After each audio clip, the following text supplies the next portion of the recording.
تباشروہن وانتم عاکفون فی المساجد، ہاں اپنی بیویوں سے تم مباشرت نہ کرو، تعلق زن و شوق قائم نہ کرو جبکہ تم مسجدوں کے اندر معتکف ہو۔ یہ اعتکاف کا ذکر ہو گیا۔ رمضان کے آخری عشرے میں یہ اعتکاف جو مسنون ہے کہ 21ویں شب سے شروع ہو جائے گا، یعنی 20واں روزہ ختم ہوا اس کے ساتھ یہ اعتکاف شروع ہو گیا، اور پھر اعتکاف مسنون جو ہے وہ جب تک کہ چاند نظر نہ آ جائے شوال کا، عید کا، اس وقت تک یہ اعتکاف جاری رہے گا۔ یہ ہے مسنون اعتکاف۔ اس کی کیا حکمت ہے وہ میں بعد میں عرض کروں گا۔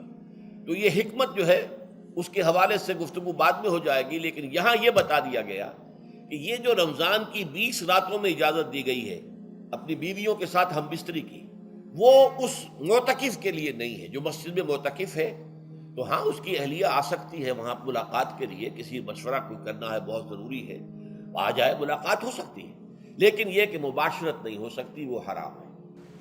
فرمایا وَلَا تُبَاشِرُوهُنَّ وَأَنْتُمْ عَاكِفُونَ فِي الْمَسَاجِدِ تِلْكَ حُدُودُ اللَّهِ، یہ اللہ کی حدود ہیں، شریعت اسلامی کی یہ حدود ہیں۔ فَلَا تَقْرَبُوهَا، تو ان کے قریب تک مت جاؤ۔ قرآن مجید میں اس اعتبار سے دو انداز تعبیر ہے کہ اللہ کی حدود ہے فَلَا تَعْتَدُوهَا، یہ اللہ کی حدود ہے، ان سے تجاوز نہ کرو، اس حد کو پھلانگ نہ جاؤ، اس حد سے آگے نہ گزر جاؤ۔ یہاں ہے تقربوہا، اللہ تعالیٰ کی حدود کے قریب تک نہ جاؤ۔ اس کی وجہ ایک حدیث میں بیان کر دی گئی ہے کہ جیسے ہر بادشاہ کی ایک چراگاہ ہوتی ہے، وہ صرف شاہی جو بھی ہیں جانور ہیں ان کے، یا گھوڑے ہیں یا کوئی اور ہیں، ان کے چرنے کے لیے ہے، وہاں پہ کوئی رعایت کا کوئی آدمی اپنی بھیڑ بکریاں وغیرہ نہیں لے جا سکتا۔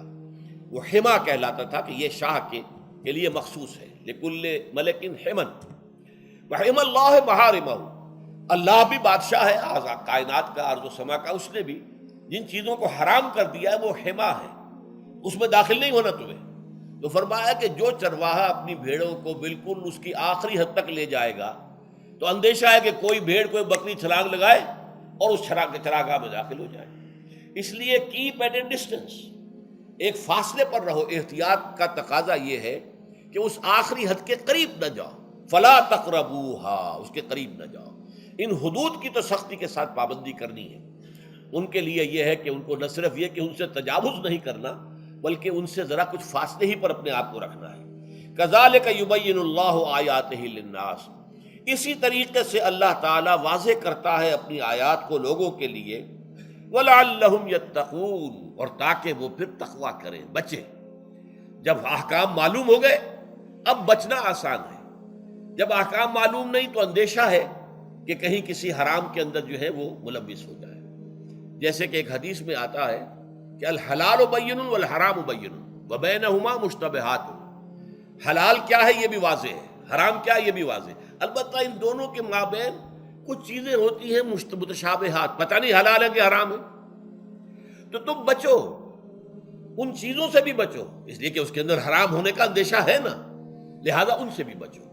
جو صریحاً حلال ہے اسی پر اکتفا کرو، جن کے بارے میں تعین نہیں ہو پا رہا ہے کہ وہ حلال ہیں، البتہ یہ بھی ثابت نہیں ہو رہا ہے کہ وہ حرام ہیں، تو ان سے یہ تقویٰ کا تقاضا ہے۔ اگرچہ قانونی اعتبار سے یہ کہا جائے گا کہ وہ مباح ہے، جس شے کی حرمت کا ثبوت ہمیں کتاب اللہ اور سنت رسول سے نہ ملے وہ مباح ہے، لیکن یہ ہے کہ تقویٰ کا تقاضا یہ ہے، قانون کا تقاضا یہ کہ مباح کو آپ اختیار کریں گے تو آپ پر گرفت نہیں ہوگی، اس لیے کہ اس کی حرمت ثابت نہیں ہے، لیکن تقویٰ کا تقاضا یہ ہے کہ آپ صرف اس شے پر اکتفا کریں کہ جس کے حلال ہونے کے لیے ثبوت اور دلیل موجود ہے۔ تو یہ ہے کہ تلک حدود اللہ فلا تقربوها کذالک یبین اللہ لکم للناس آیاتہ للناس لعلہم یتقون۔ یہ احکام ہے تکمیلی روزے کے، جس کے ضمن میں میں نے کچھ احادیث نبویہ کے حوالے سے بھی ان کی مزید وضاحت کر دی۔